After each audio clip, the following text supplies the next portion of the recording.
Hello and a warm welcome to Federal special program Capital Beat. Prime Minister Narendra Modi from the ramparts of the Red Fort addressed the nation for the 10th consecutive year. He held out a mirror to 2047. He listed out the achievements of his government in the last 10 years. He also spoke about the three ills of nepotism, corruption, and appeasement.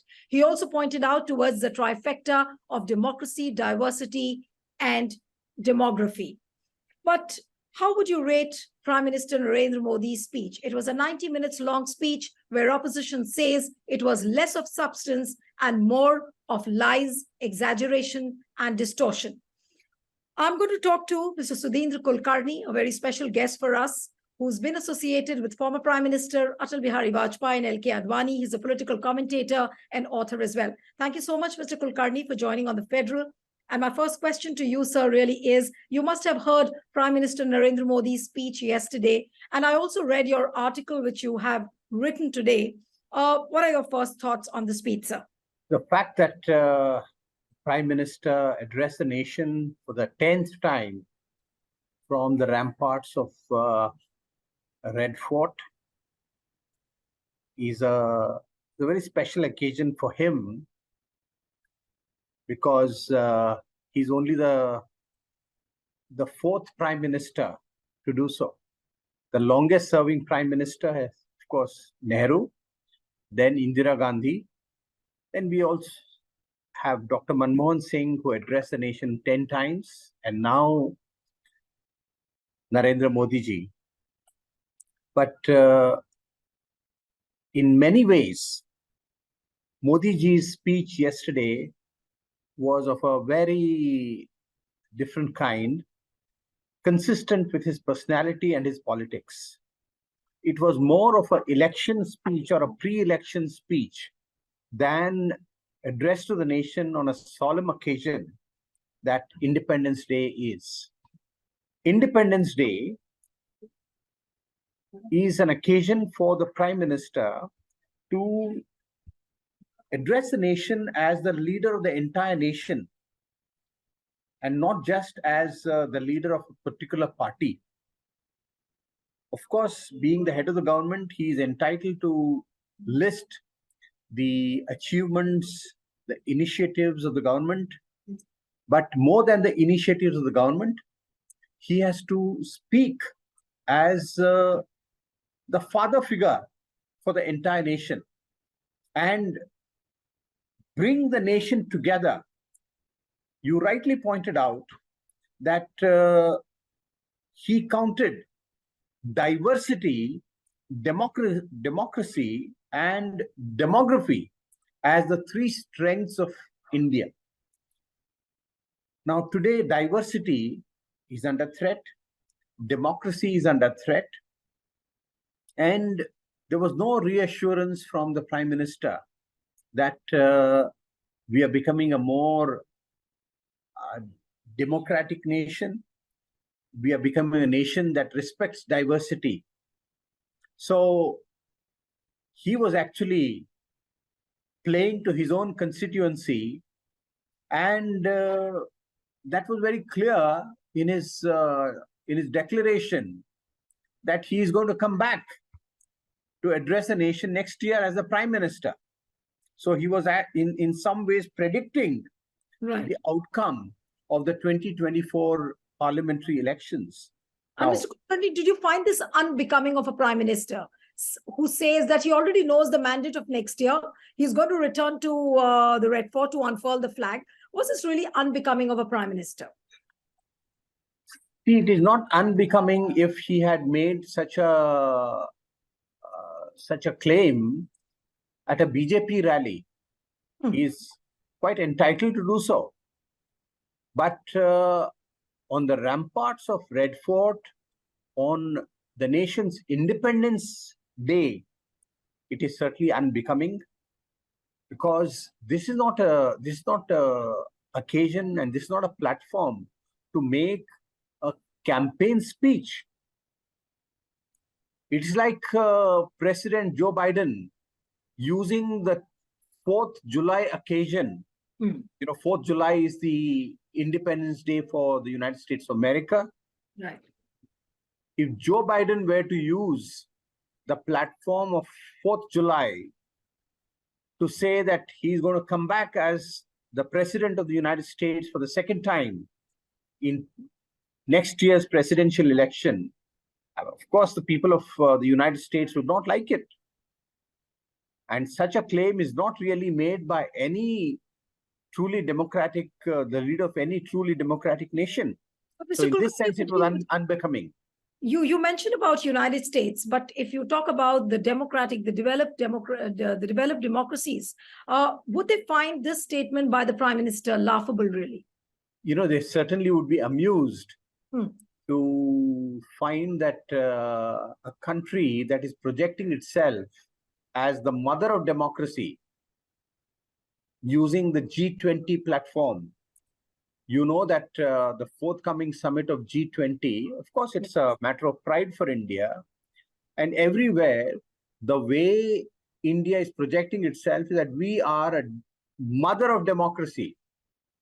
We are the oldest democracy in the world. Now, of course, we have every right to be proud of being a democracy. But the leader of a democratic nation does not use the occasion of the Independence Day to make an election speech, and that too mention his own name. You know, I counted that he used his own name in the course of his 90-minute speech as many as 7 times. Now that is not that's not expected of a prime minister, really. What you're saying, Mr. Kulkarni, that he mentioned his name 7 times. So would you say, to summarize, that Mr. Modi's speech was actually self-congratulatory, and it was almost like conflating his own image from the ramparts of the Red Fort? You know, this is the point I was making quite early in our conversation, right, that, you know, we are a multi-party democracy. And we are a nation of immense, unmatched diversity, the kind of diversity that doesn't exist anywhere in the world. And today, we are not only a nation of diversity, but we are also unfortunately becoming a nation of divisions. And it is the responsibility of the Prime Minister to unite the nation across ideological divisions, social divisions, political divisions.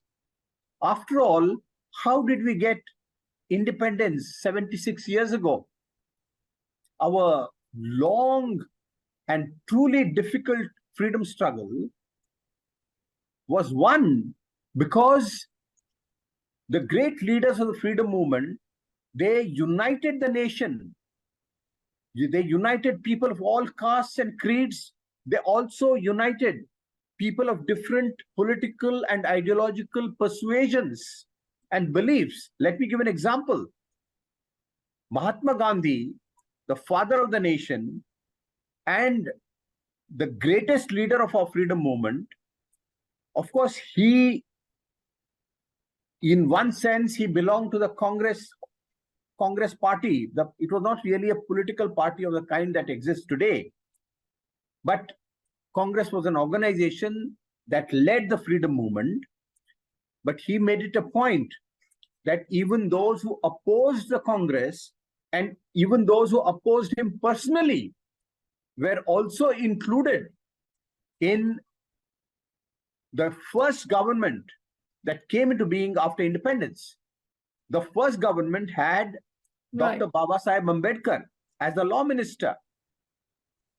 It had Shyama Prasad Mukherjee as the industries minister. Now, both Ambedkar and Shyama Prasad Mukherjee, they were not Congress, they did not belong to the Congress. They were strong critics of the Congress.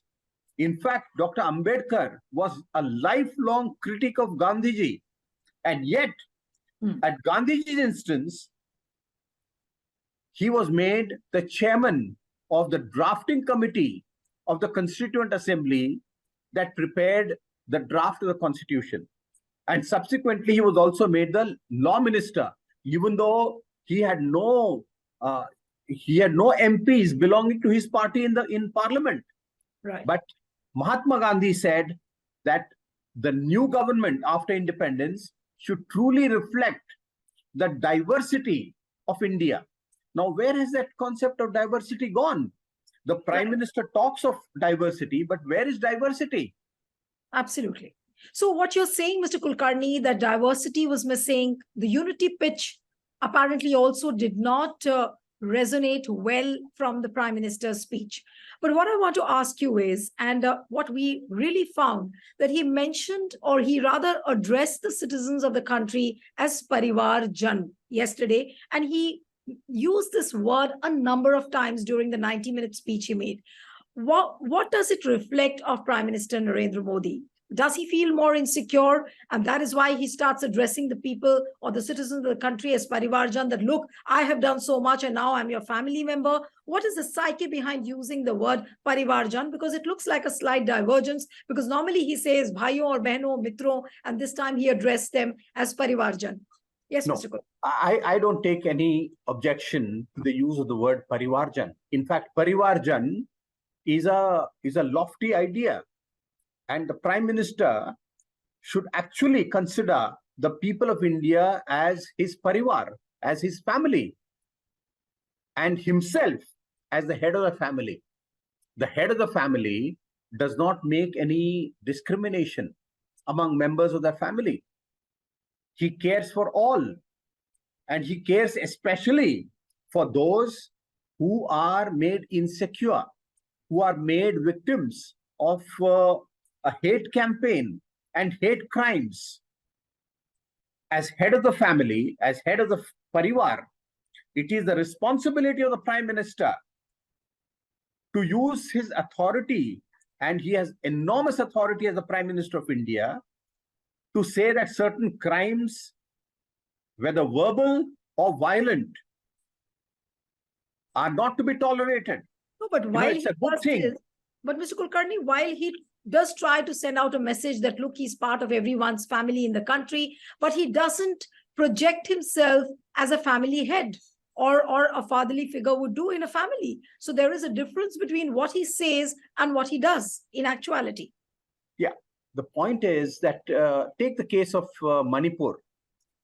You know, the happenings in Manipur, the very tragic, there are no words to express the kind of horrors that took place in Manipur recently. He very rightly sent out a positive message in his Independence Day speech yesterday. That's a good thing. But why didn't he do it earlier? Right. You know, in his speech, in reply to the no confidence motion, yes, he came to the Manipur point almost at the fag end, after the opposition walked out of Parliament, of the House. Now, as Prime Minister, he should have shown his sensitivity for the people of his own parivar. After all, Manipur, right, whether they are Meiteis or Kukis, they are part of one parivar, the Indian parivar, the Bharatiya parivar.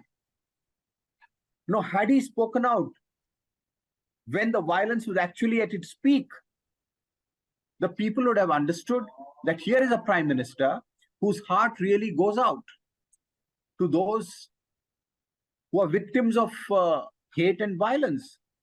He didn't do that. Why didn't he do that? Mr. Kulkarni, he did try and damage control this criticism which came during the no confidence motion, that he mentioned Manipur after 1 hour, 40 minutes. And yesterday, if you look at the speech, he mentioned Manipur in the first 10 minutes of his speech. So do you think that this is some kind of a damage control he was trying to counter of this criticism? But is that enough? Because there was no mention of any accountability. He did say that the nation stands with Manipur, peace will be restored, but no mention of accountability. Of course, the nation stands with Manipur, because Manipur, they are people. Every Indian, irrespective of the ethnicity, religion, caste, language, they're all our people, and they're all equal members of the Bharatiya Parivar. And which is why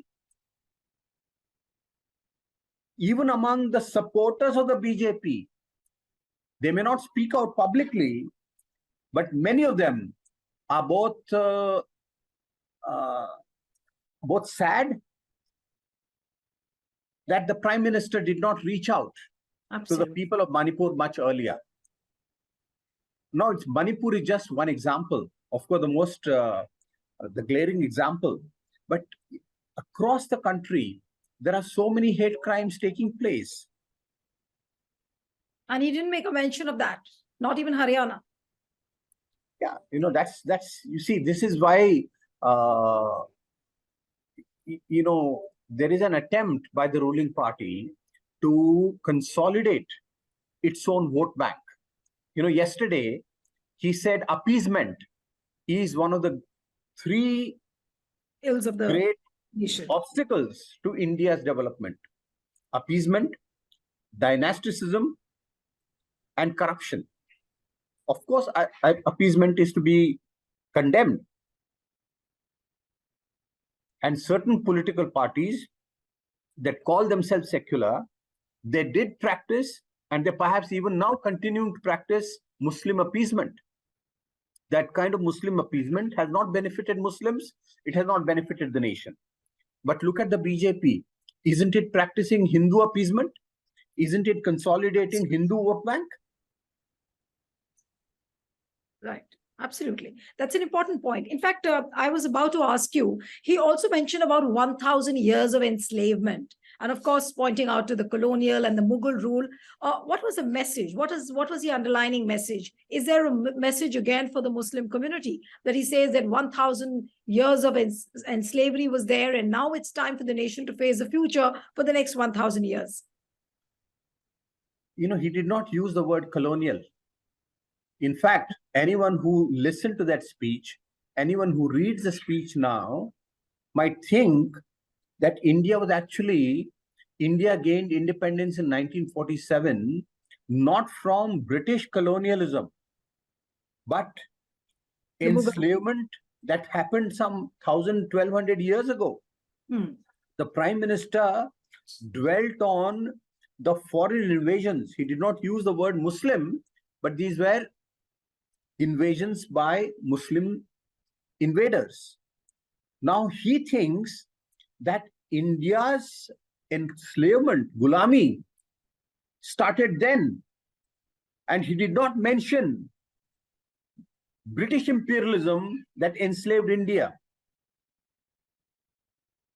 Now, this is rewriting of India's history, not by some ideologically driven historian or a scholar, but the Prime Minister of India. And then he goes on to say that what we do today will determine what India is going to be 1,000 years hence. It doesn't appeal. I cannot understand this logic. Are we really undertaking such epoch-changing, epoch-making developments that they are going to determine how India will be in the next millennium after 1,000 years? But Mr. It doesn't appeal to my mind. It doesn't appeal to my logic, and I don't know where these principles of history are coming from.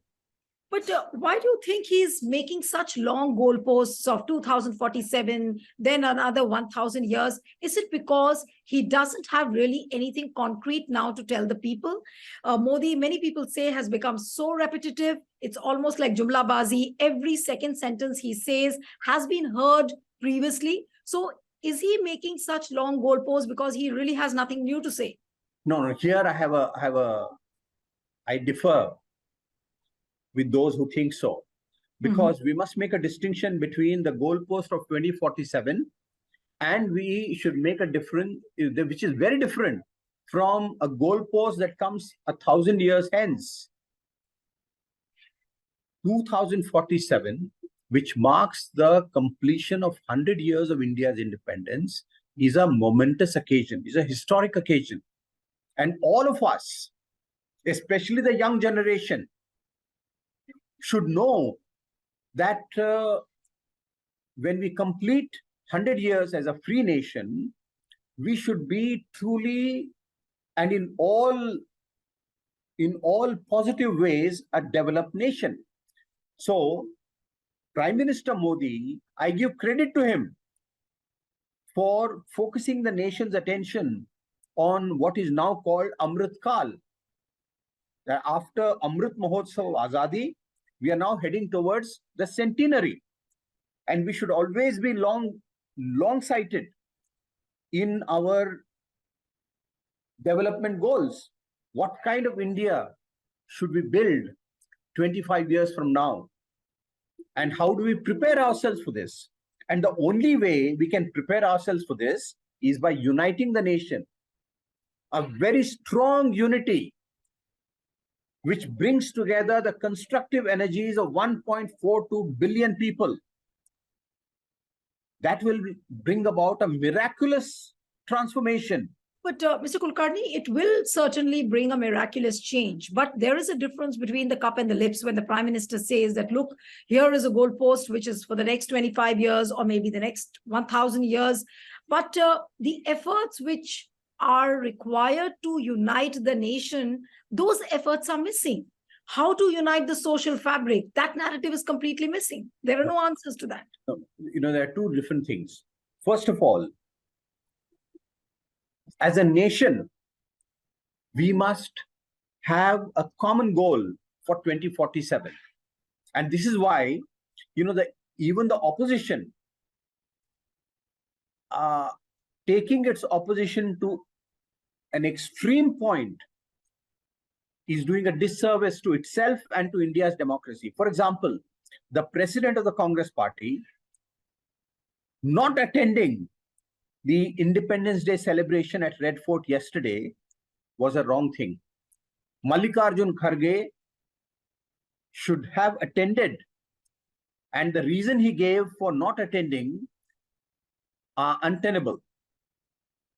What I'm saying is that irrespective of our political differences, 2047 is an occasion that unites, and uniting the people is the responsibility, of course, of the ruling party and the Prime Minister, but it's also the responsibility of other political parties.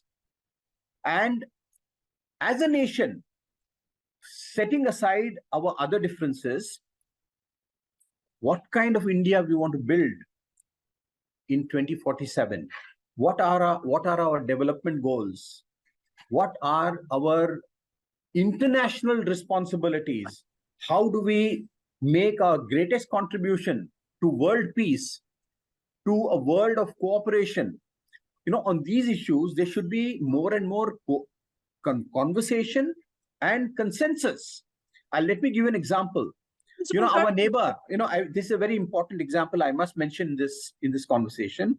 Our neighbor China, it set what they call 2 centennial goals.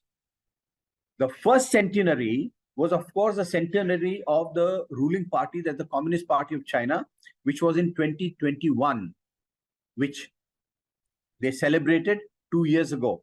And when they celebrated it, they had set a goal. They had set a goal in 2012 that before the end of the decade, they would completely eradicate extreme poverty. And they achieved it. And achieving such an important thing as making China Garibi Mukt is something that the world has taken notice of. Now they are moving towards what they call the second centenary goal. That is 2049 is when the People's Republic of China will celebrate 100 years of their revolution in 1949. So they are looking ahead with a long-term goal. India should also do the same. So therefore, I give credit to Modi. I give credit to Prime Minister that he has at least brought 2047 in the consciousness and the collective debate of the Indian people. What I would like from the Prime Minister is that tell the people that we all can, build a great nation a nation free of poverty, a nation free of all other divisions, a nation that truly achieves what is expected of the most populous nation in the world, only Right. by remaining together, by working together. And that is why, one of the major shortcomings of his speech yesterday was that he did not give any credit to state governments. India is not just a central government. India, as the very first article of our constitution says, India is a union of states. India, that is Bharat, is a union of states. Now, all the major achievements that he listed, and of course, they are achievements that we all should be proud of, the state governments also have contributed. So why didn't he, as Prime Minister, why didn't he, as the head of the parivar, give credit to the state governments? Many of these state governments are ruled by non-BJP states. Right. So, Mr. Kulkarni, coming to the last lap of my questions, so would you say that Prime Minister sounded really confident, or was it more of rhetoric and bluster? And he really looks, he's not that confident of returning back to power next year. No, I am not here to judge whether he will return as Prime Minister next year or not. That is for the people of India to decide. Right. All that I'm saying is that this was not the occasion for him to say that he will come back as Prime Minister, because that is prejudging people's mandate, and that too on the occasion of Independence Day anniversary. Now, as I said earlier, he can always enthuse his own party men by saying this on a party platform. There's nothing wrong. But Independence Day is a very solemn occasion, and that is not to be used. No other Prime Minister before Narendra Modi has done so. From Jawaharlal Nehru, Indira Gandhi, Atal Bihari Vajpayee, or Manmohan Singh, no one has used the occasion of Independence Day speech for their own political promotion and individual promotion. Absolutely. They have not done that. Telling words and strong comments coming from you there. Thank you so much, Mr. Kulkarni, for joining on The Federal. And I want to appeal to the viewers who are watching this interview, send us your feedback, subscribe to our channel, and stay tuned to The Federal.